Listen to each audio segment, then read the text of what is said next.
Tänasel päeval oli Riigikogu menetluses 2 pea identset eelnõud automaksu tühistamiseks, üks Isamaalt ja teine EKRE-lt. Neist ühe arutamine jäi täna pooleli ja jätkub homme, aga eks tulemus on ette teada. See on ebamõistlik, see tõstab Eestis üldist hinnakoormust, see halvendab inimeste toimetulekut. Me oleme ju kõikide Reformierakonna maksutõusude vastu olnud, me oleme kõikide uute maksude vastu olnud, meil on selge programmiline lubadus, mille ma kordasin üle ka erakonna kongressil, tühistada kõik Reformierakonna tehtud maksutõusud ja uued maksud. Jürgen Ligi pole Riigikogu liige ja hääletada ei saa, aga kui saaks, siis tema jätaks automaksu alles. Maksutõusul on olnud põhjused, esiteks käes lastud eelarve, selles on kõige mehisem initsiaator olnud Isamaa ajalooliselt, kes eelarve reeglid ära solkis ja siis järjestikustest valitsustest, kaasa arvatud ka meie valitsustes pressis välja kulusid. EKRE-st üldse rääkimata.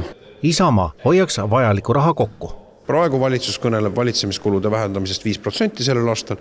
Tegelikkus, nagu Riigikontroll tuvastas, näitab seda, et valitsemiskulud hoopis tõusevad 155 miljonit eurot.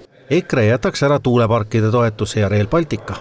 Kui vanasti Reformierakond varastas 100 000 kaupa, siis miljonite kaupa, siis nüüd on varastamine läinud miljardite kaupa varastamiseks, et Rail Balticu peale 5 miljardit, tuulikuparkide peale 2,8 miljardit, et see on ju kõik vasakule pandud raha, sellest majandusele mingit kasu ei ole. Ligi pareerib, et riigieelarve kulude kokkuhoid võrreldavas mahus tooks teiste seas Isamaalt protestida, et miks palgad ei tõuse ja toetusi kärbitakse ning tuulepargid pole riigieelarve kulu. Ja Rail Baltica on Euroopa raha, mis toob riigieelarvesse lõpptulemusena tulugi, kuna Euroopa Liit tasub isegi Rail Baltica käibemaksu.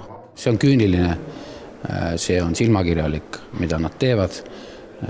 Peaksid tagasi vaatama oma ajaloole, kuidas eelarve aeti headel aegadel lõhki ja kuidas nüüd sõja ajal toime tulla on teine asi, mida tuleb vaadata.